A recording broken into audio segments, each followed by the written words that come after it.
میرا عمل ہے سیاہ نامہ۔ الحمدللہ رب العالمین والعاقبۃ للمتقین والصلاة والسلام علی رسولہ الکریم اما بعد اعوذ باللہ السمیع العلیم من الشیطان الرجیم بسم اللہ الرحمن الرحیم من عمل صالحا من ذکر او انثی وهو مؤمن فلنحيينه حياة طيبة۔ قال الله تبارك وتعالى في مقام آخر ومن أعرض عن ذكري فإن له معيشة ضنكا۔ صدق الله العظيم وصدق رسوله النبي الكريم إن الله وملائكته يصلون على النبي يا أيها الذين آمنوا صلوا عليه وسلموا تسليما۔ اللهم صل على سيدنا ومولانا محمد معدن الجود والکرم وآلہ وصحبہ وبارک وسلم۔ عزیز دوستو، انسانی زندگی اثرات لیتی ہے، اچھے اثر بھی ہوتے ہیں، برے اثر بھی ہوتے ہیں۔ انسان کو موسم کا اثر بھی ہوتا ہے، انسان پر اس کے خاندان کا اثر بھی ہوتا ہے، انسان پر صحبت کا اثر بھی ہوتا ہے۔ بالکل اسی طرح انسان پر اس کی نیکی کا اثر بھی ہوتا ہے اور گناہوں کا اثر بھی ہوتا ہے۔ نیکی دل کو سکون دیتی ہے، گناہ انسان کو پریشان کر دیتے۔ نیکی اللہ کی رحمت کو متوجہ کرتی ہے۔ پھر حالت یہ ہوتی ہے کہ انسان اپنی ان پریشانیوں کا حل کہیں اور ڈھونڈتا پھرتا ہے، حالانکہ جب گناہوں کی بیماری لگے تو اس کی شفا توبہ میں ہوتی ہے، اس کا حل اللہ کے حضور معافی مانگنے میں ہوتا ہے، پہچاننے میں ہوتا ہے کہ مجھ سے کہاں غلطی ہو گئی، کس جگہ جا کے کمزوری میں نے دکھائی۔ ہر انسان اچھی، ٹھنڈی، خوبصورت، سکھ والی زندگی چاہتا ہے۔ اللہ کریم نے سورہ نحل کے اندر ارشاد فرمایا من عمل صالحا من ذکر او انثی، فرمایا جو بھی اچھے عمل کرے، چاہے مرد ہو چاہے عورت ہو، وہو مؤمن، شرط یہ ہے کہ مومن ہو، فلنحیینہ حیاۃ طیبہ، فرمایا ہم اسے پاکیزہ زندگی عطا فرما دیں گے، حیات طیبہ دے دیں گے اسے، پاکیزہ زندگی۔ شرط کیا ہے؟ من عامل صالحا، نیک عمل کرے۔ کون سے عمل کرے؟ اٹھنا بیٹھنا، کھانا پینا، چلنا سونا جاگنا محتاط ہو اس کا، وہ نیکی کرے۔ قرآن پاک کے لفظوں کے حسن پر غور فرمائیے گا، فرمایا فَلَنُحْيِيَنَّهُ حَيَاةً طَيِّبَةً، ہم ضرور اسے پاکیزہ زندگی عطا فرما دیں، صاف ستھری زندگی، معیاری زندگی، خوبصورت شب و روز، آئیڈیل زندگی جس کو لوگ کہیں گے، وہ والی زندگی اسے دیں گے۔ اور دوسرے مقام پر سورہ طٰہٰ کی آیت نمبر 124 میں فرمایا وَمَنْ أَعْرَضَ عَنْ ذِكْرِي، جو ہمارے ذکر سے منہ پھیرے گا، جو ہمارا کھا کے چہرہ کسی اور طرف کرے گا، جو چلے گا ہماری زمین پر لیکن توجہ کسی اور طرف ہوگی، آسمان کی چھت ہماری بنائی ہوئی لیکن اس کے خیالات کہیں اور ہوں گے، فَإِنَّ لَهُ مَعِيشَةً ضَنْكًا، فرمایا ہم اسے تنگ زندگانی عطا کر دیں گے، اس کی زندگی تنگ ہو جائے گی، اس کی معیشت تنگ ہو جائے گی۔ گناہ زندگی کو تنگ کر دیتے ہیں، نیکی زندگی میں آسانی پیدا کرتی ہے۔ آپ کو اگر زندگی میں سکون چاہیے ہو تو آپ کسی غریب کی خدمت کر کے دیکھیں، اللہ کتنا سکون عطا کرتا ہے۔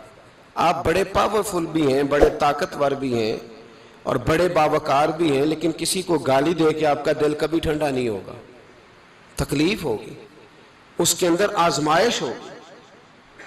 ڈاکٹر ریسرچ کرتے ہیں، ڈاکٹر وہ کہتے ہیں گناہ کرنے سے آدمی جسمانی طور پر کمزور ہوتا ہے،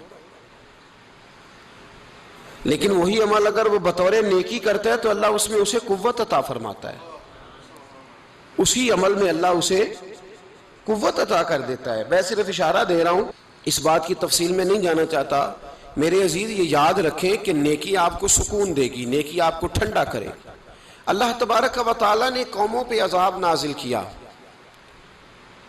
اور قرآن مجید فرقان حمید نے ان قوموں کے تذکرے بیان فرمائے. بھائی کس لیے بیان کیے؟ کہ ہم عبرت حاصل کریں، ہم یہ غور کر لیں کہ یہ کام ہم نے نہیں کرنا، اس کام سے ہم نے بچنا ہے، ہم نے غور کرنا ہے کہ یہ چیز ہمارے اندر. لوگ کہتے ہیں نہیں جی نہیں، ہم پہ یہ عذاب نہیں آئے گا، بالکل نہیں آئے گا، اس میں شک نہیں.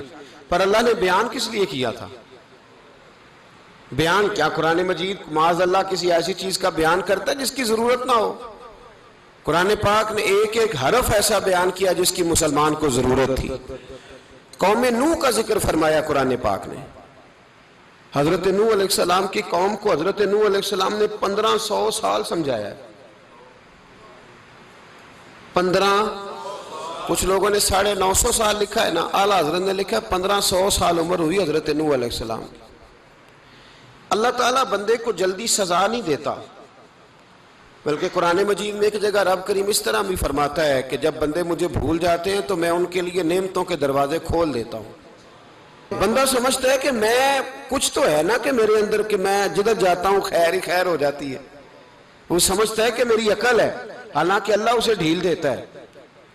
اللہ اسے ڈھیل دیتا ہے. گناہوں کی سزا کے 3 طریقے ہیں. ایک ہے متنبع کرنا، تنبیہ کرتا ہے اللہ، بندہ متنبع ہو جاتا ہے، یہ اللہ کا بہت بڑا احسان ہوتا ہے. ایک ہوتا ہے مہلت دینا، اور ایک تیسرا ہوتا ہے اللہ خفیہ تدبیر کرتا ہے. تھوڑا سا سمجھیے گا، انسان پر کوئی آزمائش آئی، فوراً اس کی چھٹی اس نے کہا کہ وہ فلان جگہ غلطی کی تھی تب ایسا ہوا ہے. ہوتا ہے نا کئی دفعہ آواز آتی ہے نا اندر سے، چلیں بول دیں کچھ نہیں ہوتا آپ کو. اللہ جانتا ہے یہاں کوئی کچھ نہیں کہے گا آپ کو، اور ہماری تو ویڈیو بھی نہیں گھومتی، یعنی خبر بھی نہیں ہو کہ کس نے ہاں کر دی کس نے نہ کر دی. آپ بغیر ٹینشن کے بات چیت کریں، آج کچھ نہیں ہوتا ہے انشاءاللہ تعالی. آتی ہے اندر سے آواز. میں آپ سے اس لیے ان چیزوں کی تصدیق کراتا ہوں کہ باقیوں کو بھی آتی ہے کہ نہیں، اس لیے تصدیق. کبھی کوئی کسی جگہ انسان پریشان ہوتا ہے تو محسوس کرتا ہے کہ وہاں مجھ سے ہوتا ہے نا جی، جس کو یہ نصیب ہو جائے بڑا خوش نصیب آدمی ہے. حضرت مولا علی فرماتے ہیں اگر تجھے دنیا میں سزا مل گئی تو بچ گیا ہے، سمجھ پھر اللہ کرم کرے گا، آخرت میں سزا نہیں دے گا. اور یہ یاد رکھ لے، وما اصابکم من مصیبت فبما کسبت ایدیکم ویعفو عن کثیر. اللہ فرماتا ہے دنیا میں تجھے جو بھی تکلیف پہنچتی ہے وہ تیرے ہاتھوں کے کرتوتوں کی وجہ سے پہنچتی. ویعفو عن کثیر، فرمایا کثیر گناہ تو میں ویسے ہی معاف کر دیتا ہوں. یہ جو تیری زندگی میں دکھ ہے نا، یہ بھی میری قلیل سزائیں ہیں. یہ کثیر پر سزا، یہ قلیل ہے، قلیل یہ جو تمہاری زندگی میں تکلیفیں. انسان کو سزا ملتی. حضرت فضیل بن عیاض رحمۃ اللہ تعالی علیہ گھوڑے پہ بیٹھے تھے، گھوڑا شرارت کرنے لگ گیا،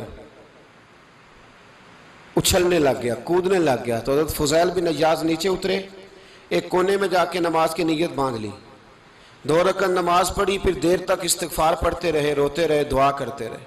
واپس آئے، خادم عرض کرنے لگے حضور سمجھ نہیں آئی، گھوڑے نے تھوڑی سی شرارت کی، وہ بدکا ہے، آپ نے اس کو چھوڑا ہے اور چھوڑ کر کے آپ نماز میں لگ گئے. تو حضرت فضیل بن عیاض فرمانے لگے جب بندہ اللہ کی نافرمانی کرتا ہے نا تو جو چیزیں اس کی فرما بردار ہوتی ہیں وہ اس کی نافرمانی کرنے لگ جاتی. تو مجھے محسوس ہوا تھا کہ میں نے کہیں اللہ کی نافرمانی کی ہے، اس لیے ایسا ہوا ہے کہ میرے گھوڑے نے میری، تو میں توبہ کرنے لگا ہوں. اور اب دیکھتا ہوں بیٹھ کے بھلا کیا ہوتا ہے. میں نے سچی توبہ، حالانکہ مجھے یاد نہیں کہ میں کہاں بولا، پر کھری اور سچی توبہ کی. دوبارہ گھوڑے پہ بیٹھے تو گھوڑا بالکل صحیح ہو کے ساتھ چلنے لگ گیا. میرے بھائی جب یہ تنبیہ ہے اللہ کی طرف سے، یہ متنبع کیا جاتا ہے کہ تو بعد آ جا. بہت ساری جگہوں پہ انسان کو وقتی طور پر اگر سزا مل جائے، نبی پاک علیہ السلام کی خدمت میں ایک صحابی آئے، بات مضبوط کر دوں، واقعہ سنایا ہے نا تو کچھ لوگ سمجھتے ہیں کہ یہ واقعہ ہے، تو میں ایک حدیث پاک امام بہقی کی لکھی ہوئی عرض کرتا ہوں. نبی پاک علیہ السلام کے ایک صحابی آئے اور ان کا سر پھٹا ہوا تھا، خون بہ رہا تھا. سرکار نے فرمایا کیا ہوا؟ عرض کی حضور ایک عورت جا رہی تھی، میری نظر پڑی، ابھی نظر پڑی ہے کہ میرے آگے ستون آ گیا تو میرے سر پہ لگ گیا. نبی پاک صلی اللہ علیہ وسلم نے فرمایا تیرے لیے خوشخبری ہے، اگر دنیا میں تیری غلطی کی تجھے سزا ملی ہے تو پھر رب تجھے قیامت میں سزا نہیں دے گا، پھر اللہ قیامت میں سزا، بعض گناہ ایسے ہیں جن کی یہاں بھی سزا ملے گی اور وہاں بھی ملے، لیکن میرے بھائی پہلی بات یہ ہے کہ اللہ تعالیٰ اس غلطی کی یہی سزا دے لے، اور دعا فرمائے اللہ تبارک و تعالیٰ یہاں بھی معافی عطا فرمائے وہاں بھی معافی عطا فرمائے، اللہ درگزر ہی فرمائے۔ لیکن میرے بھائی ایک تو یہ سزا، ایک سزا یہ ہوتی ہے کہ انسان جب گناہ کرنے لگتا ہے تو اللہ نعمتوں کے دروازے کھولتا ہے، مہلت دیتا ہے۔ 500 سال تک فرعون کو مہلت دی، کتنے؟ یہاں جو 5 سال حکومت کر لیتا ہے وہ کہتا ہے سب سے قابل میں ہی ہوں، مجھے مہلت جو ملی ہوئی ہے۔ 500 سال مہلت دی اللہ تعالیٰ نے، اور فرعون کی قوم پر پتہ عذاب کس طرح کے آئے تھے؟ ٹڈیاں مسلط کر دی اللہ نے، یہ گھومتی نہیں چھوٹی سی، ہم اپنی زبان میں اس کو کچھ لوگ مختلف ناموں سے یاد کرتے ہیں، کوئی مکڑی کہتا ہے، کوئی کچھ کہتا ہے، مسلط کر دی، جاتی نہیں۔ ان پر بنی اسرائیل کے ان مقابل جو فرعون کی قوم تھی ان پر الزام اس طرح کا عذاب آیا کہ مینڈک مسلط کر دی اللہ تعالیٰ، برتن کھولتے تھے اندر مینڈک نکلتا تھا، دنیا کی ہر دوائی استعمال کرتے تھے لیکن مینڈک نکل آتا تھا۔ تھوڑا سا سمجھا کریں چیزوں کو، ہمارے رنگ نہیں زیادہ گورے کہ ہم پر عذاب نہیں آتا، کوئی بہت زیادہ اللہ تعالیٰ معاف فرمائے دولت نہیں جمع کرا بیٹھے شاہی خزانے میں کہ ہم سے پوچھا نہیں جائے گا، یہ مہلت ہے، مہلت کو مہلت سمجھو۔ پھر جب پکڑ آتی ہے نا اللہ کریم کی، میں نے دیکھا ہے کروڑوں روپیہ، 6 اولادیں، ایک شخص کے بچے باہر سے آ رہے تھے، وہ بندہ بیمار تھا، مجھے کہنے لگا حضرت جی دعا کریں میں ان کے آنے سے پہلے مر جاؤں ورنہ آ کے مجھے مار دیں گے، دعا کریں۔ اتنی بے سکونی، کروڑوں روپیہ پڑا ہے تو یہ عذاب نہیں؟ کوئی ضروری ہے کہ پتھر ہی برسیں گے تو سمجھ آئے گی؟ یہ جو سگا بیٹا بوڑھے باپ کے قریب سے گزر جاتا ہے سلام نہیں لیتا تو اس کو عذاب نہیں سمجھتے؟ یہ جو امت کی بیٹیاں، امت کی بچیاں، ہماری بچیاں ایک سال کے اندر 75,000 ہزار بچی ایک ڈویژن سے بھاگ کے شادی کر رہی ہے، اور ایک صوبے سے، تو اس کو آپ اللہ کا عذاب نہیں سمجھتے؟ یہ معمولی بات ہے؟ نہیں ہمارے رنگ ہو رہے ہیں، ہم بڑے سمارٹ ہیں۔ 1500 سال مہلت دی نوح علیہ السلام کی قوم کو، کتنے سال؟ بول کے بتائیے، بول کے دوبارہ بولیے، 1500 سال۔ کوئی آدمی اپنی سمارٹنس پہ خوش نہ ہو جائے کہ 20 سال ہو گئے میں تو نافرمانی بھی کر رہا ہوں، روٹی بھی پک رہی ہے، میں تو حرام بھی کھا رہا ہوں، پھر بھی سب ٹھیک ہے۔ 1500 سال مہلت دی، پھر حضرت نوح کہنے لگے اللہ میں نے تو بڑا سمجھایا نہیں باز آتے، تو رب کریم نے فرمایا کشتی بناؤ۔ اللہ کے پیغمبر کشتی بنانے لگے تو قوم مذاق اڑانے لگ گئی، اب کیا کرنے لگے ہو؟ اب کشتی بنانے لگے ہو، خیر تو ہے، قوم مذاق اڑا رہی ہے۔ حضرت نوح علیہ السلام کا آپ نے کشتی بنائی، پانی کہاں سے نکلا؟ نہ بارشیں ہوئی نہ سیلاب آئے، ایک تندور تھا اس کے اندر سے پانی نکلنا شروع ہو گیا۔ کبھی تندور سے بھی پانی نکلا ہے، پر جب نکالنے والا چاہتا ہے تو وہاں سے بھی ایک تندور سے پانی نکلا، اتنا نکلا اتنا نکلا اتنا نکلا کہ قوم ساری ڈوب گئی۔ قرآن مجید کے صفحات شہادت دیں گے کہ حضرت نوح کی قوم کا بچہ بہ گیا، بچے صرف وہ تھے جو حضرت نوح کے ساتھ ہو گئے، تباہ ہو گئی۔ اللہ بے نیاز ہے، بے نیاز۔ 1500 سال مہلت ملے اور تو پھر بھی کہے رب بڑا کریم ہے معاف کر دے گا۔ 1500 سال تجھے گنجائش دے اور تو کہے کوئی نہیں، بات معافی ملنی چاہیے ابھی بھی۔ میرے بھائی حضرت صالح علیہ السلام کی قوم، حضرت صالح نے تبلیغ شروع کی تو کہنے لگے پہلے معجزہ دکھاؤ۔ جی آج تو نہیں نا لوگ معجزے مانگتے ہیں، آج بھی لوگ کرامتیں اور معجزے، اللہ معاف کرے، جو چیزیں معجزہ تو ہو نہیں نہ سکتا لیکن آج بھی لوگ، آپ یقین کریں، کہتے ہیں یہ بڑی نمازیں پڑھتا ہے تو پھر بخشا کیوں نہیں گیا، پھر کیوں نہیں منو سلوا کیوں نہیں اترا اس پر، پھر میں بھی اسی طرح ہی ہوں، کیا اس کے اندر خوبی آ گئی؟ مولوی بھی ویسے ہی ہے، صوفی بھی ویسے ہی ہے، لوگ مانگ نہیں رہے، روز دلیلیں مانگ نہیں رہے، ابھی بھی لوگ بحث نہیں کرتے، کیا فرق آ گیا جی، ویسے ہی ہیں سارے۔ اللہ تعالیٰ سے ڈرنا چاہیے، ہمیں سامنے والے کی طرف دیکھ کر صحیح ہونے کا حکم نہیں ہے، ہمیں اپنی اصلاح کا حکم ہے، اپنی طرف دیکھ کے اپنے آپ کو ٹھیک کرنے کا۔ الزام لگا کے گزر جانا، اس کا کوئی مطلب سنو اور یاد رکھو۔ حضرت صالح علیہ السلام سے کہنے لگے پہلے معجزہ دکھائیں، تو حضرت صالح علیہ السلام نے فرمایا اونٹ کہاں سے پیدا ہوتے ہیں؟ کہا اونٹنی کے بطن سے۔ فرمایا آؤ میں تمہیں پہاڑ کے اندر سے اونٹنی پیدا کر کے دکھاتا ہوں۔ کہاں سے؟ پہاڑ کے اندر سے۔ حضرت نوح ساتھ لے کے گئے تو پہاڑ کے اندر سے اونٹنی نکلی، اور اونٹنی بھی گابن تھی، اس کے پیٹ میں بچہ، اور اونٹنی اتنا دودھ دیتی تھی کہ ساری بستی دودھ پی جاتی تھی، پھر بھی دودھ بچ جایا کرتا تھا۔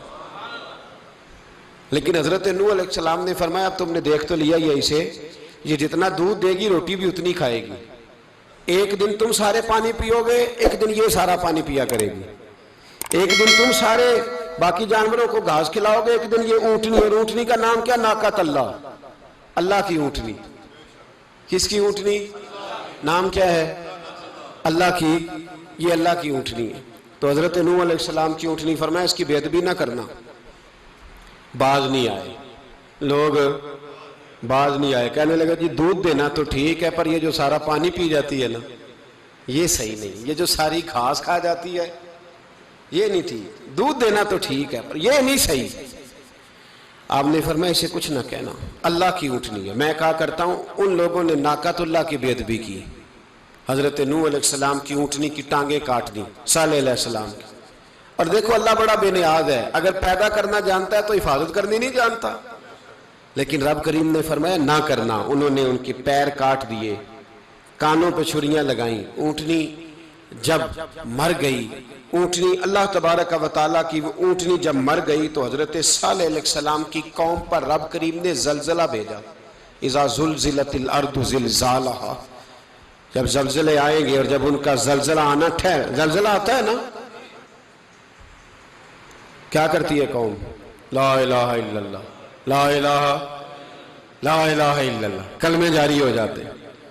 بلکہ ایک دفعہ ایسا بھی ہوا کہ مسجدوں میں اعلان ہونے لگے زلزلہ آ رہا ہے، جو فجر کے لیے نہیں اٹھے زلزلے کے لیے وہ بھی اٹھ گئے، جن کا دعویٰ ہے نا میری سویرے آنکھ نہیں کھلتی، ان کی لگی نہیں کتنے گھنٹے، بعد میں بھی نہیں لگی، ٹی وی پہ اعلان ہوتے رہے کوئی نہیں آ رہا سو جاؤ چپ کر کے، لیکن آنکھ لگی۔ موت سے تو ڈرتا ہے، اللہ سے ڈرتا ہی نہیں، موت کا خوف ہے رب کا نہیں۔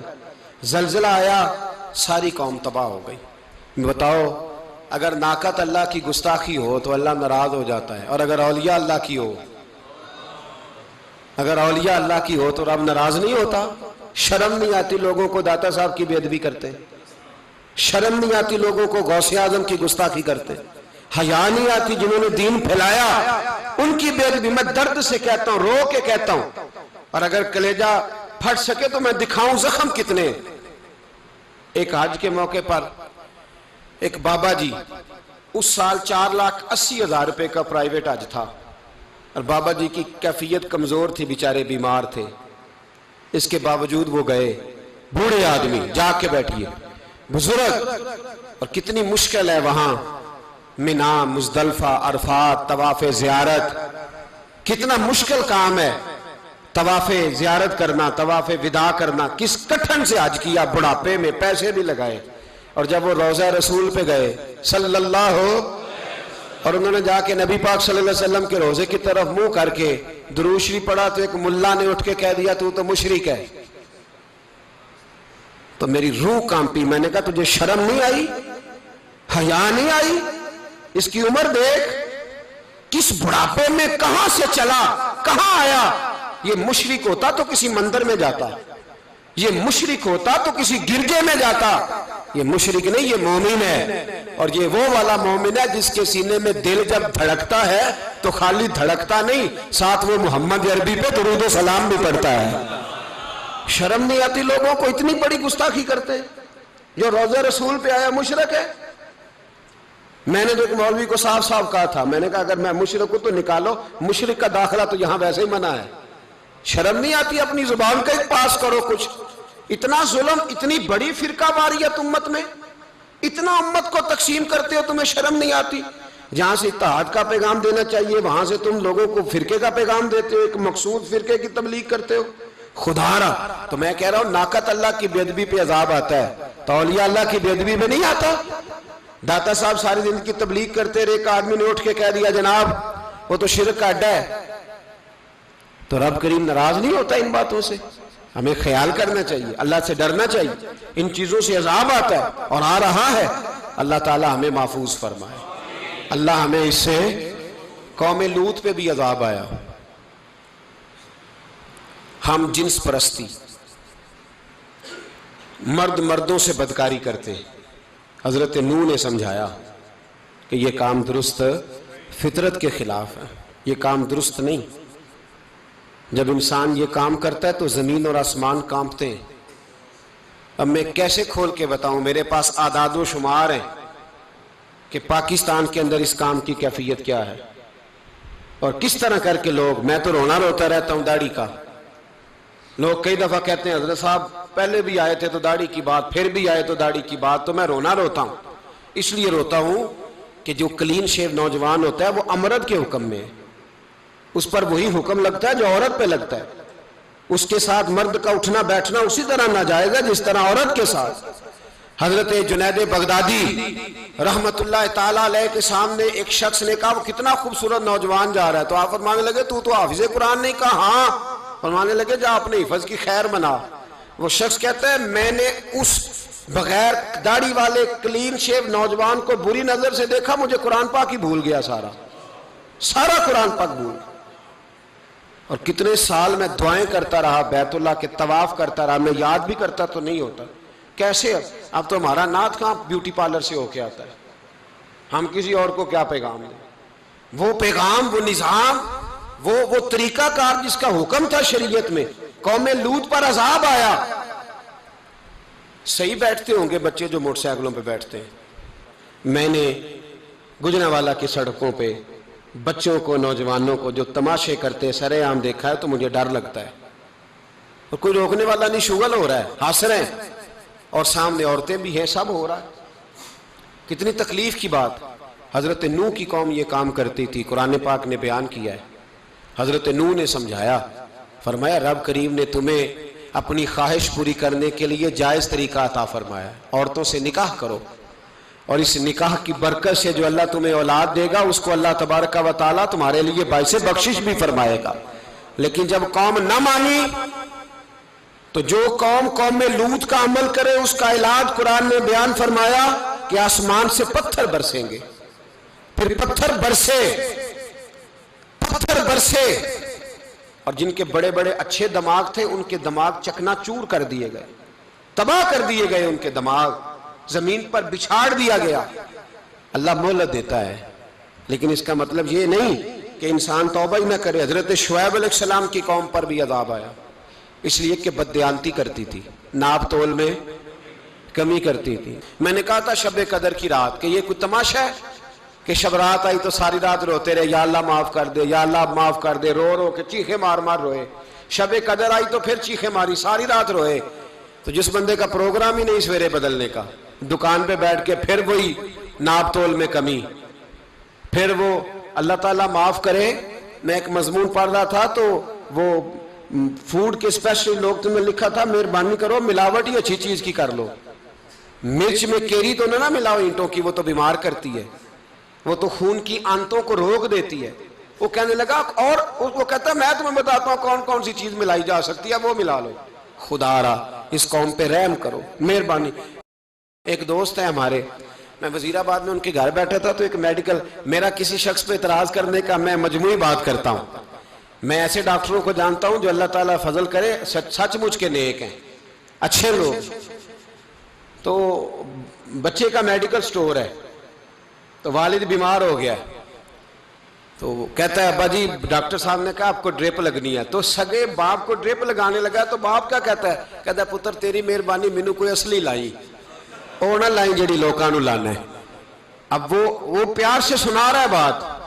میں نے اسے کہا کہ یہ تو ڈوب مرنے کا مقام ہے نا، ڈوب مرنے کا مقام، کہ جس ملک کے اندر دوائی بھی صحیح نہ بکے، اصلی نہ ملے، دوائی بھی اور پھر وہ قوم کہے کہ ہم نے تو پورے روزے رکھے، ہم نے تو بڑا صدقہ اور خیرات کیا، دوائی بھی اصل نہ ملے۔ جناب شعیب علیہ السلام کی قوم ناپ تول میں کمی کرتی تھی، تو اللہ تبارک و تعالیٰ نے ان پر بتا عذاب کس طرح کا بھیجا، شدید گرمی ہوئی۔ اللہ ہمیں محفوظ فرمائے، سارے آمین کہہ دیا۔ دیکھیں کتنا اچھا موسم کر دیا رب کریم، اللہ ہمیں محفوظ فرمائے، اللہ رحمت فرمائے۔ شدید گرمی کی لہر آئی، باہر اتنی گرمی ہوئی کہ لوگ اپنے گھروں میں گھس گئے۔ جس طرح سورج کی شعائیں گھروں کے اندر داخل ہو جاتی ہے، اس طرح گرمی کی لہر اندر داخل ہوئی، اور جس طرح کسی کو آگ لگ جائے تو وہ آدمی اچھلتا کودتا ہے نا، اس طرح یہ لوگ اچھلنے لگے اور اچھل کود کے مر گئے۔ جرم کیا تھا؟ ناپ تول میں کمی کرتے۔ حضرت داؤد کی قوم بھی تباہ ہوئی، جرم کیا تھا؟ ہفتے والے دن مچھلیاں نہیں پکڑنی تو یہ پکڑتے تھے۔ حکم ہے نا مسلمان کو نماز کے ٹائم کوئی اور کام نہیں کرنا، نماز پڑھنی ہے۔ میرا خیال ہے مسلمان تو فٹافٹ آ جاتے ہیں، سارے ہی پہنچ جاتے ہیں نا مسجدوں میں۔ ہلکا ہلکا بول رہے ہیں آپ، کیوں نہیں پہنچتے؟ اگر حضرت سیدنا، اور پتہ انہیں سزا کیا ملی؟ اللہ نے فرمایا اس ٹائم عبادت کرنی ہے، کام نہیں کرنا، وقت نہیں ہے کام کا۔ انہوں نے مچھلیاں پکڑی، 12,000 لوگ تھے، پتہ ہے مالک نے سزا کیا دی؟ بندر بنا دیا اللہ کریم۔ قرآن مجید کا پہلا سپارہ پڑھے، فَجَعَلْنَاهَا نَكَالًا لِمَا بَيْنَ يَدَيْهَا وَمَا خَلْفَهَا۔ اللہ فرماتے ہیں پچھلوں کے لیے بھی عبرت بنا دیا، بعد والوں کے لیے بھی عبرت، نشان عبرت بنا دیا۔ بندر بن گئے، اور جو ان کے دوست جو بچ گئے تھے ان کے پیر چومتے تھے، روتے تھے۔ 3 دن بندر بن کے زندہ رہے، پھر اللہ نے سب کو اجتماعی موت دے دی۔ اگر مسلمان سے اللہ کہے کہ نماز کے ٹائم کاروبار نہیں، جمعے کے ٹائم کاروبار، تو مسلمان کہتا ہے نہیں مجھے مہلت ملی ہوئی ہے۔ یہ تو اس وقت پتہ چلتا ہے نا جب بچے ڈیوٹی لگاتے، ہاں ہاں ہاں عذاب آتا ہے، اس وقت پتہ چلتا ہے۔ میں نے دیکھا یہ منظر، اس وقت پتہ چلتا ہے جب بچے کسی ملازم 6,000 کی ڈیوٹی لگاتے، کہتے ہیں ابے کا دھیان رکھنا، ہم دکان پہ بیٹھنے لگے۔ پھر اسے سمجھ آتی ہے اگر میں نماز کے ٹائم مسجد میں ہوتا تو آج میری اولاد میری خدمت پہ ہوتی۔ میں نماز کے ٹائم مسجد نہیں گیا تو بچوں نے 6,000 کا ملازم بٹھایا ہے، ابا جی کا خیال رکھ، ایک نرس بلائی ہے، تو خیال رکھ۔ کدھر ہوتے ہیں مسلمان نماز کے ٹائم؟ ایک عیسائی نے اعتراض کیا ہے، سنیں، وہ کہتا ہے مجھے لگتا ہے مسلمانوں کے 3 خدا ہیں۔ مسلمان اڑ گیا، کہنے لگا نہیں ہمارا تو ایک ہے، کہا نہیں 3 ہے، معاذ اللہ استغفر اللہ، ہمارا ایک ہے، کہنے لگا نہیں میں ثابت کرتا ہوں، ایک تمہارا خدا 5 نمازوں کا ہے، ایک رمضان کا ہے، ایک عید کا ہے، لگتا ہے معاذ اللہ عید والا زیادہ تگڑا ہے، تم زیادہ آتے ہو، رمضان والا لگتا ہے اس سے کچھ کمزور ہے، تم تھوڑے آتے ہو، اور 5 نمازوں والا شاید سب سے کمزور ہے۔ بات عقل کی ہے کہ نہیں؟ اس نے اعتراض ٹھیک کیا، تو مسلمان کو چاہیے نا خیال کرے۔ ایک یہودی نے لکھا تھا، اس نے کہا تھا جس دن مسلمانوں کی تعداد فجر کی نماز میں اتنی ہو گئی جس دن جتنی جمعے میں ہوتی ہے، اس دن نہ کوئی یہودی سازش کرے گا نہ کوئی عیسائی تلوار نکالے گا۔ شرط یہ ہے کہ یہ اسی طرح فجر پڑھنے آئیں جس طرح جمعہ پڑھنے آتے ہیں، تو پھر کوئی شخص بھی ان کو کسی جگہ شکست دے سکتا تو ہمارے گناہ ہمیں پریشان کرتے۔ یہ جتنی آزمائشیں ہیں ان کے پس منظر میں گناہ ہیں۔ ہماری زندگی کے اندر جتنی تکلیفیں، ہماری پریشانیوں کا سبب ہم خود ہیں۔ بہت ساری جگہوں پہ ہم غلطی کرتے ہیں، اس کی ہمیں سزا ملتی، غلطی کی سزا۔ ایک نوجوان نے مجھے بڑی گہری بات سنائی، میرا قریبی تعلق تھا، کہنے لگا گھر میں بڑا مسئلہ ہے، بڑی پریشانی ہے، ماں اور بیوی کا ماحول اتنا سخت ہو گیا ہے کہ نمٹ نہیں سکتا۔ آپ یقین کریں میں نے ڈیٹیل سے ساری چیز کو سٹڈی کیا، میرے پاس اتنا وقت نہیں ہوتا، پھر بھی میں نے اس فیملی کو پورا پڑھا تو غلطی نوجوان کی نکلی، نہ اس پہ اماں اعتبار کرتی ہے نہ بیوی اعتبار کرتی ہے۔ اس نے جھوٹ بول بول کے اس طرح کی ماحول پیدا کر دیا ہے کہ کوئی اس پر اعتماد کرنے کو تیار ہے۔ اگر آپ ناراض نہ ہو تو ایک بات کروں، پتہ ہے گھر میں ماحول کب خراب ہوتا ہے؟ باہر والے ہماری تقریر سنتے ہیں، گھر والے ہمارا عمل دیکھتے ہیں۔ جب وہ دیکھتے ہیں نا کہ یہ کس طرح کا شخص ہے، اس کے رویے، اس کا کردار، اس کا لب و لہجہ کتنا برا ہے، اور یہ کردار کا کتنا کمزور ہے۔ اعلیٰ حضرت فرمایا کرتے تھے نیک وہ ہوتا ہے جس کی تنہائی صاف ستھری ہوتی ہے۔ اس لیے ماحول بگڑ جاتا ہے. یہ جو ہم کہتے ہیں نا میرے سجن بڑے بنتے ہیں پھر ٹوٹ جاتے ہیں، کچھ لوگ ایسے ہوتے ہیں جو ان کے پاس جاتا ہے انہی کا ہو جاتا ہے، وہ کہیں اور کے قابل کیوں بھلا؟ اس لیے کہ ان کے کردار میں ٹھنڈک دیکھتا ہے، ان کے لب و لہجے میں مٹھاس دیکھتا ہے، اس شخص میں اتنی خوبصورتی دیکھتا ہے کہ اسی کا بن جاتا ہے. حضرت ابراہیم بن ادم کے پاس ایک نوجوان آیا، کہنے لگا میں گناہ کرنا چاہتا ہوں. فرمانے لگا بالکل کر، اللہ کا دیا ہوا رزق کھانا چھوڑ دے اور گناہ کر. کہنے لگا یہ نہیں ہو سکتا. فرمانے لگے چل پھر اس طرح کر، رب کی زمین پہ نہ رہ، کسی اور کی زمین پہ چلا جا. کہنے لگا یہ بھی نہیں ہو سکتا. فرمانے لگے چل اللہ کی چھت سے نکل جا. کہنے لگا یہ بھی نہیں ہو سکتا. تو آپ رو پڑے. فرمانے لگے پھر جناب اسرائیل جب آئیں تو ان سے کہنا مجھے 2-3 سال کی مہلت دے دے، پچھلی میری گناہوں میں گزر گئی، میں ذرا 3 سال عبادت کر لوں. تو وہ شخص بھی رونے لگا، کہنے لگا حضور وہ مہلت نہیں دیتے، وہ جب لینے آتے ہیں تو پھر لے کے اللہ تعالیٰ نے جب انسان بنانا چاہا نا تو جناب جبریل کو کہا مٹی لے کے آ زمین سے. حضرت جبریل نے مٹی پہ ہاتھ ڈالا تو باقی کی مٹی رونے لگ گئی، اسے جدا نہ کر. تو جناب جبریل چھوڑ کے چلے گئے. حضرت میکائیل کو بھیجا مٹی لا، مٹی پہ ہاتھ ڈالا تو باقی کی مٹی رونے لگ گئی، چھوڑ کے چلے گئے. جناب اسرائیل کو بھیجا، مٹی پہ ہاتھ ڈالا تو باقی کی رونے لگ گئی، چھوڑ کے نہ جاؤ. تو حضرت اسرائیل فرمانے لگے تیرا رونا دیکھو کہ رب کا حکم دیکھو. وہ لے گئے، جب پیش کی تو رب کریم نے فرمایا اسرائیل جان نکالنے کی ڈیوٹی بھی تیری، تو مٹی کو لے آنا، باقی مٹی روتی بھی رہے تو روتی رہے، جب میرا فیصلہ آ جائے تو پھر اس میں کوئی گنجائش. ہم کھاتے بھی اللہ کا ہیں، نافرمانی بھی اس کی کرتے، زمین پہ بھی اس کی چلتے ہیں، نافرمانی بھی اس کی کرتے، حکم کسی اور کا مانتے، چھت پہ رب کریم کی رہتے. اس طرح نظام نہیں چلتا. میرے بھائی یاد رکھ لو، گناہوں کی سزا ملے گی، زندگی تنگ ہو جائے، یہاں بھی آزمائش ہوگی اور وہاں بھی. میں نے درس پہ کہا تھا، پھر بات کہتا ہوں، یہ میں اپنے لیے کہہ رہا ہوں، توجہ ہے میری بات پر. دعا فرمایا کرے کہ جو کچھ ہم نظر آتے ہیں اللہ ہمیں ویسا بننے کی توفیق بھی عطا فرما. اللہ ویسا بننے کی، یہ مشکل معاملہ ہے، مشکل. دیکھیں نا ایک آدمی سیاستدان ہے، اس نے بڑے اچھے نعرے لگائے، انقلاب آ جائے گا، میں غریب کا بھلا کر دوں گا، میں یتیموں کے سر پہ ہاتھ رکھوں گا، میں مجبوروں کی مدد کروں گا، میں دکھیوں کی مدد کروں گا، مزدوروں کو. اس نے اچھے اچھے نعرے سکھائے، اچھا اس نے پیغام دیا. اندر اس کے یہ تھا کہ اقتدار ملے گا تو مرضی کروں گا. لوگ اس کے گرد بھی گئے، اس کی گاڑی کے پیچھے بھی بھاگے، لوگوں نے اس کے نعرے بھی لگوائے، جیب سے پیسے لگا کے اس کے پوسٹر بھی شائع کیے. لوگ اس کے گرویدہ ہو گئے، لوگوں نے پوری، اور میری قوم نے تو بیچاری نے کئی دفعہ دھوکے کھائے. جس نے نعرہ لگایا غریب اسی کے پیچھے مسیحا بن کے چل پڑا. آج دھوکہ دے لیا، لوگوں کو پیچھے لگا لیا. یہ بتاؤ اگر راز کھل جائے، اگر راز کھل جائے کہ یہ دھوکہ دے رہا ہے، یہ فریب کر رہا ہے، تو لوگ اس کا کیا حال کریں گے؟ یہ راز قیامت میں کھل جائے گا. قیامت میں یہ راز یہ کھل جائے گا. یہ دھوکے باز تھا. اذا زلزلت الارض زلزالها، جب زلزلہ آئے گا جیسے اس کا آنا ٹھہرا. واخرجت الارض اثقالها، زمین اپنے بوجھ باہر نکال دے گی. اس سے مراد کیا ہے کہ زمین پہ جو جرم ہوئے زمین بتا دے گی، باہر نکل آئے. وقال الانسان ما لها، انسان کہے گا اسے کیا ہوا، یہ تو سب کچھ بتا رہی. بوجھ باہر نکال دے گی. ایک آدمی پیر طریقت بن کے بیٹھ گیا، جبہ کبہ پہن کے بڑی پگڑی باندھ کے بیٹھ گیا، اچھی اچھی نیک باتیں بتانے لگا. لوگ اس کی دست بوسی کرنے لگے، ہاتھ چومنے لگے، پیچھے لگ گئے، خدمت کرنے لگے، جیب سے نذرانہ دینے لگے.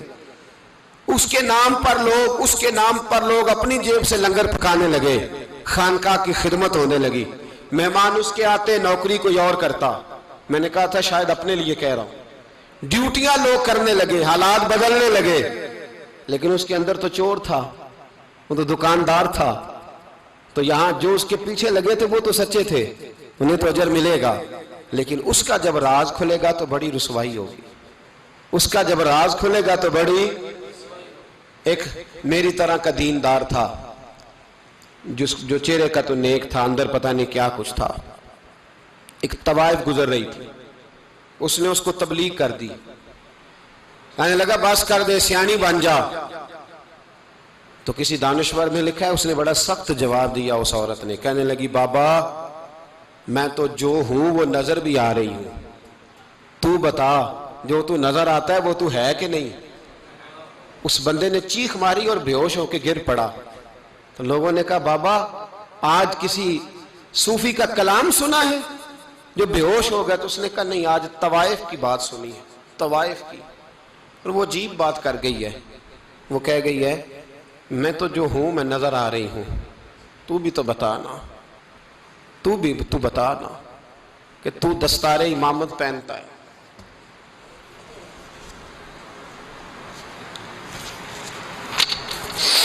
تو بتا تو جو کہلاتا ہے تو وہ ہے کہ نہیں؟ یہ وقال الانسان ما لہا، یہ راز قیامت میں کھلے گا۔ ہم جو کچھ بتا رہے ہیں نا اپنی زبانوں سے، ہمیں اپنے گناہوں کا احساس ہونا چاہیے۔ ایسا نہ ہو کہ جب سزا ملے تو پھر اس طرح کی ملے کہ دوبارہ کسی کو کوئی منہ دکھانے کے قابل نہ رہے۔ میرے بھائی یاد رکھیں اور سمجھیں، گناہ انسان کی زندگی کو تنگ کرتے ہیں۔ میرے نبی پاک علیہ السلام نے فرمایا جب تو جھوٹ بولتا ہے تو تیرے فرشتے کرامن کاتبین سائیڈ پہ ہو کے کھڑے ہو جاتے ہیں، جب تو زنا کرتا ہے تو تیرے اندر سے ایمان نکل جاتا ہے۔ اور نبی پاک علیہ السلام نے فرمایا جب میری قوم میں ناانصافی عام ہو جائے گی تو قتل بھی عام ہو جائے گا۔ اور سن لو لکھ لینا یہ حدیث دل کی تختی پر، نبی پاک علیہ السلام نے فرمایا جب میری قوم میں بے حیائی اور بدکاری عام ہو جائے گی تو 2 سزائیں اللہ دے گا۔ ایک تو جوان موتیں آئیں گی، جوان بچے کچھ بھی نہیں دیکھا چلے گئے، اور دوسری سزا اللہ یہ دے گا کہ ایسی بیماریاں آئیں گی جن کا علاج نہیں ملے گا، ایسے امراض پھوٹ پڑیں گے۔ اگرچہ میں آپ کو ایسی تقریر بھی سنا سکتا تھا جس پہ آپ بہت زیادہ محظوظ ہوتے، پر میں نے اس جمعے میں ایسا موضوع چنا ہے جس کا ہمیں خاص ضرورت ہے۔ بھائی دیکھیں تو صحیح کہ ایسا تو نہیں کہ ہم ان عیبوں میں مبتلا ہیں۔ میرے نبی کریم علیہ السلام نے فرمایا جب تم نیکی کا حکم دینا اور برائی سے منع کرنا چھوڑ دو گے پھر اللہ تم پر ظالم حکمران مسلط کرے گا۔ اور اگلے لفظ اس سے بھی زیادہ سخت ہیں، محبوب فرمانے لگے پھر تمہاری نیک لوگ دعائیں بھی کریں گے تو اللہ وقتی طور پر ان کی دعاؤں کو بھی قبول نہیں فرمائے گا، اس لیے کہ تم لوگوں نے نیکی کا حکم دینا اور بھلائی سے روکنا چھوڑ دیا۔ عزیزو یاد رکھو جب گناہ عام ہوتے تو پھر حالات بدلتے اور لوگوں کو سزا ملتی ہے ان کے گناہوں کی، بلکہ یہاں تک لکھا ہے کہ نیت خراب ہو تو سزا شروع ہو جاتی۔ کیا خراب ہو؟ بولیے گا۔ نیت بھی خراب ہو تو سزا۔ حضرت رومی کہتے ہیں کہ ایک بادشاہ کو پتہ چل گیا کہ ایک آدمی نے بڑا اچھا باغ لگایا ہے، خوبصورت باغ ہے، مالٹے کا کنوں کا باغ، بڑا پیارا۔ بادشاہ نے کہا ذرا جا کے دیکھتا ہوں۔ بادشاہ سلامت باغ دیکھنے آئے تو اب وہ مزدور آدمی تھا، عام آدمی تھا جس نے باغ لگایا، کسان تھا، اس کو کہا کہ چند کنوں توڑ کے لایا تو بڑے پیارے لگے، ایک دو اور لایا، کھائے، بڑے میٹھے، بڑے پیارے، بڑے توانا، بڑا مزہ آیا۔ تو بادشاہ کے دل میں خیال آیا کہ اس پہ قبضہ نہ کر لوں باغ پہ۔ ہمارے ہاں نا کرائے پہ دکان دیتا نا مالک، تو جب کسی غریب کی چل جاتی ہے کہتا ہے تو خالی کر، میں نے خود ڈال لی ہے، چل گئی نا اس کی۔ حالانکہ رزق اپنے اپنے نصیب کا ہے، رزق اپنے اپنے نصیب کا ہے، جس کو اللہ تعالیٰ چاہتا ہے عطا کرتا ہے۔ تو اس کو کہا کہ اور توڑ کے لا، اور دل میں خیال ہے کہ یار اتنا اچھا باغ ہے قبضہ کر لیتے ہیں، ہماری حکومتیں قبضہ کر لیتی ہیں کہ جو چیز اچھی لگ جائے۔ اب وہ کسان 2-3 کنوں توڑ کے لایا، اس نے کھائے تو کھٹے نکلے، ترش تھے۔ کہنے لگا تجھے کیا ہو گیا ہے؟ تو بندہ بڑا صاحب دل تھا، کہنے لگا میں تو ٹھیک ہوں، آپ اپنی نیت سے پوچھیں کہیں خراب تو نہیں ہو گئی۔ تو کنوں میں بھی اس کا اثر آ گیا ہے، اپنی نیت، تو نیتیں بگڑ جائیں نا، نیتیں۔ اب ایک بات کہنے لگا ہوں، غور سے سننا، جب تک 2 بھائی اکٹھے کاروبار کرتے ہیں نیت ہوتی ہے کہ ہمارا گھر چلے گا، تب تک اللہ برکت دیتا ہے۔ اور جب اپنی اپنی جیبیں سمیٹنے لگ جاتے ہیں نا کہ یہ میرا 5000 ہے، آج میں گیا تھا اگرائی کرنے، یہ میرا 10,000 ہے، آج میں نے محنت زیادہ کی، جب وہ ٹٹولنے لگتے ہیں پھر اس دکان سے بھی برکت اٹھ جاتی ہے، پھر وہاں سے بھی برکت چلی جاتی ہے. فَإِنَّ لَهُ مَعِيشَةً ضَنْكَ. فرمایا جب تو میں منہ پھیر لیتا ہے پھر تیری زندگی اللہ تنگ کر دیتا، پھر وہاں سے بھی برکت، خوبصورتی، اثر اٹھ جاتا ہے. ایک سنار نے گلی میں ایک یتیم چھوٹے سے بچے کو گھومتے دیکھا تو سنار بے اولاد تھا، بچے کو اٹھا کے گھر لے آیا. 18 سال اس بچے کی پرورش کی، اس کو پالا پوسا، جوان کیا. سنار کے پاس وہ دکان پہ چلا جاتا، وہ کئی دفعہ دکان پہ رہتا، کئی دفعہ گھر میں رہتا. ایک دفعہ وہ دکان پہ تھا، بچہ گھر تھا، 18 سال کا جوان. اس کی بیوی اکیلی تھی. وہ جس نے ماں بن کے پالا تھا اس نے اسی پہ حملہ کر دیا، اس کا بازو بری نیت سے تھاما. بیوی چیخی. تھوڑی دیر گزری تو وہ نوجوان پیروں میں بیٹھ گیا، کہنے لگا اماں پتہ نہیں مجھے کیا ہوا. شام کو سنار آیا، بیوی چیخنے لگی، چلانے لگی، کہنے لگی آج عجیب بات ہوئی، جس کو میں نے جگر کا خون دے دے کے پالا اسی نے گندی نظر ڈالی. سنار محو حیرت ہے. بیوی کا خیال تھا کہ لاٹھ اٹھائے گا، ڈنڈا اٹھائے گا، نوجوان کو مارے گا، لیکن وہ رونے لگ گیا. اس نے کہا آج اس نے میرا بازو تھاما ہے، جانے کیا کیا ہے. پریشان ہونے لگ گیا، سجدے میں گر گیا. کہا تو بتاتا کیوں نہیں؟ تو وہ سنار کہنے لگا اس کی غلطی نہیں، 18 سال کے بعد آج مجھ پر بھی شیطان سوار ہوا تھا. ایک عورت آئی تھی، وہ اپنے بازوؤں میں چوڑیاں پہننا چاہتی تھی تو میں نے بھی گندی نظر سے ہاتھ ڈالا تھا. رب کریم نے مجھے فوراً اس کی سزا دی. جن کے گھروں میں بیٹیاں ہوتی ہیں ان کی نظریں گندی نہیں ہوتی. جو بیٹیوں کے باپ ہوتے ہیں، جو بہنوں کے بھائی ہوتے ہیں، ان کی نظریں گندی.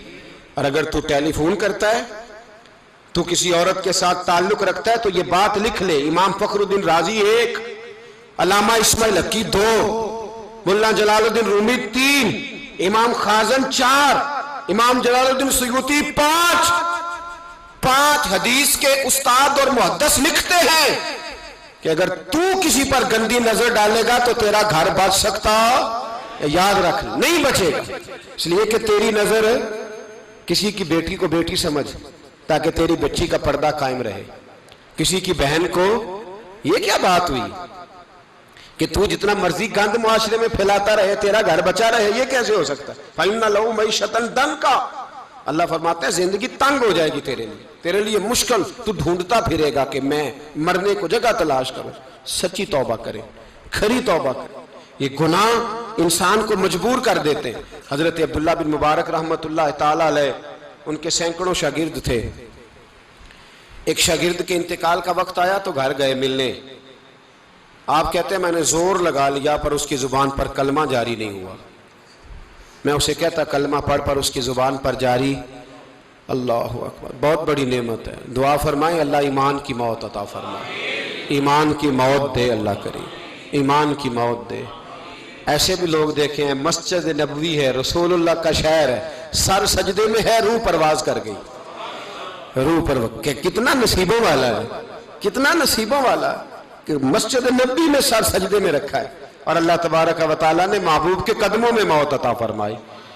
تو حضرت عبداللہ بن مبارک کہتے ہیں میں نے اس کو کہا کلمہ پڑھ تو اس کی زبان پہ جاری نہیں ہوتا. میں بار بار کہتا تو وہ منت کرتا، کہتا حضور میں کوشش کرتا ہوں جاری نہیں ہوتا. فرماتے میں پریشان ہو کے اٹھا، ابھی میں دروازے پہ پہنچا تھا اس نے چیخ ماری اور روح پرواز کر گئی.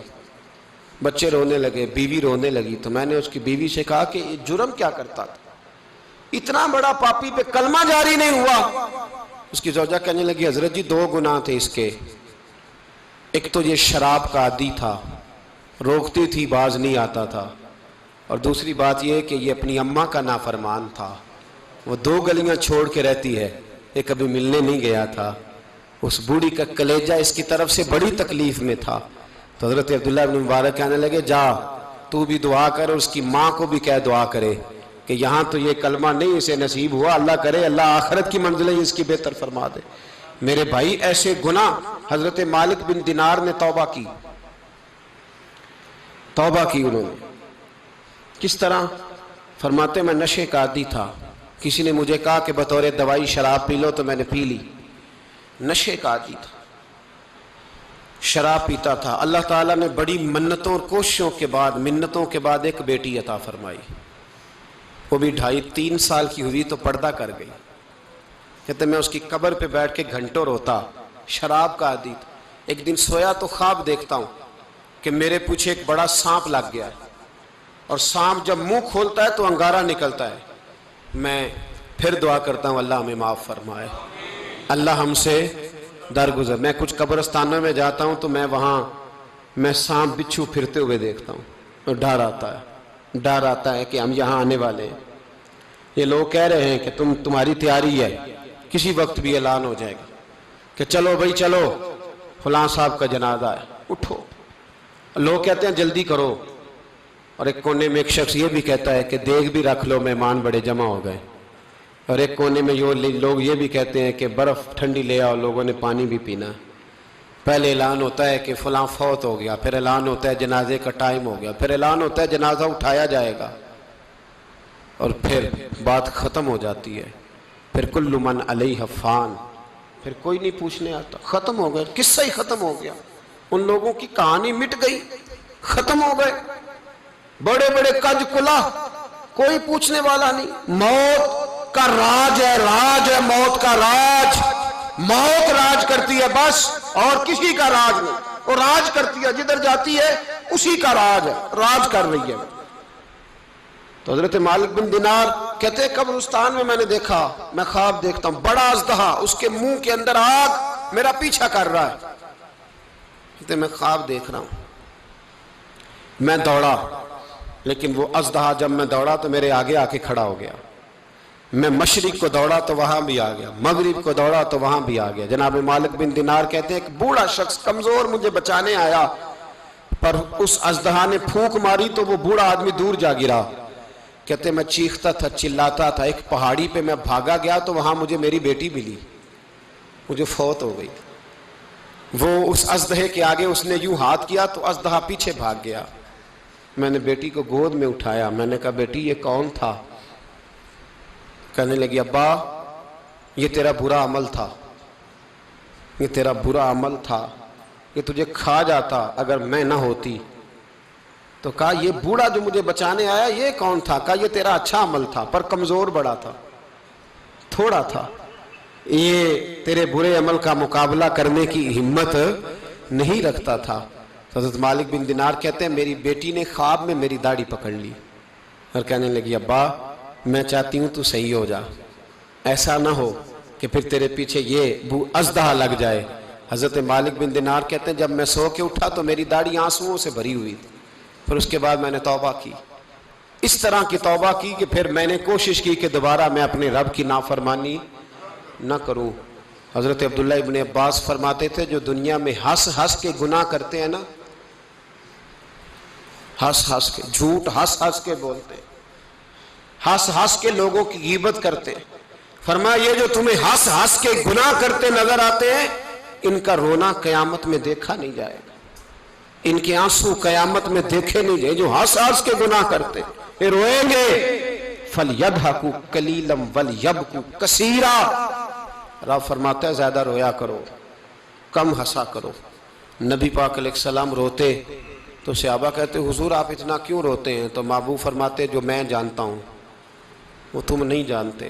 بھائیو قبروں میں اکیلے جانا ہے، کبھی غور کرنا، اکیلے کوئی بندہ ساتھ حساب دینے نہیں جائے گا۔ اماں بڑا پیار کرتی ہے لیکن قبر میں کبھی کوئی ماں بھی ساتھ دفن نہیں ہوتی، اپنا اپنا حساب دینا، مشکل وقت ہے، حساب کر لینا چاہیے، تیاری کر کے رکھنی چاہیے۔ گناہ اگر یہاں ہماری زندگی کو تنگ کریں گے تو وہاں بھی ہمارے لیے مشکلات پیدا کریں۔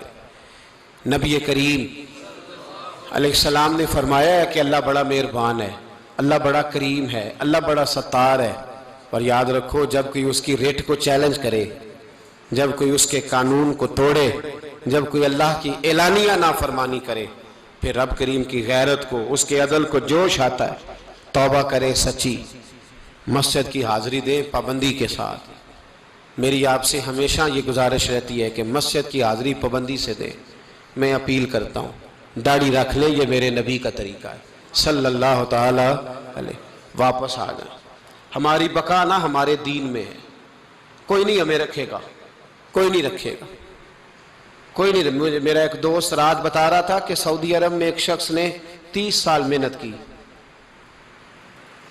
تو جب وہ مرا ہے وہیں اس کے گھر میں فون کیا تو اس کے گھر والوں نے کہا جناب آپ کو مشکل ہوگی ڈیڈ باڈی بھیجنے میں، وہیں دفن کر دیں، ہاں اگر اس کا کوئی پیسہ ہے تو وہ ذرا اکاؤنٹ میں بھیج دیں، بچیوں کو ضرورت ہے۔ او بھائی تو اکیلا جائے گا، تیرے لیے مشکل ہو جائے۔ اپنے بھی ساتھ یقین کریں، بچے دعائیں کرانے آتے ہیں، کہتے ہیں حضرت جی دعا کریں اللہ اماں کی سختی معاف کر دے۔ اس کا مطلب کیا ہے کہ اماں اب جائے، اب ہمارا نمبر آئے۔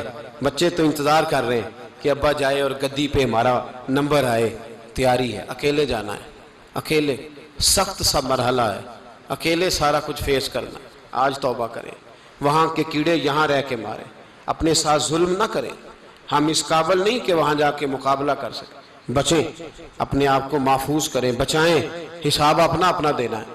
کسی باپ نے اگر اپنے بچوں کو حرام کھلایا تو بچے تو نہیں کہہ رہے تھے نا کہ حرام لے کے آ، تو باپ نے حساب دینا، والد نے۔ لہٰذا مہربانی فرمائیں، اپنے اوپر رحم کھائیں، اپنے آپ کو سنواریں۔ آج جمعۃ الوداع ہے، توبہ کریں، اللہ کے نیک بندوں کی صحبت میں بیٹھا کریں، اچھی باتیں سنا کریں تاکہ دل نرم رہے۔ ان جگہوں سے بچیں جو گناہ کی طرف لے کے جاتی، ظلم سے، زیادتی سے، جبر سے بچیں۔ اپنے آپ کو اپنے رب کریم کی بارگاہ میں جھکا دیں۔ ہمارا کہیں اور گزارا نہیں، کوئی نہیں ہمیں پوچھے گا۔ اقبال رو پڑے آخری عمر میں، رو پڑے اور اللہ کی بارگاہ میں عرض کرنے لگے نہ جہاں میں کہیں بھی امان ملی، جو امان ملی تو کہاں ملی، میرے جرم خانہ خراب، تیرے عفو بندہ نواز میں، پناہ صرف اللہ رسول کی بارگاہ میں، باقی کوئی پناہ دینے کو تیار نہیں ہے۔ دعا کرتا ہوں اللہ کی بارگاہ میں اللہ ہمیں سچی توبہ کی توفیق عطا فرمائے۔ آخر دعوانا ان الحمدللہ۔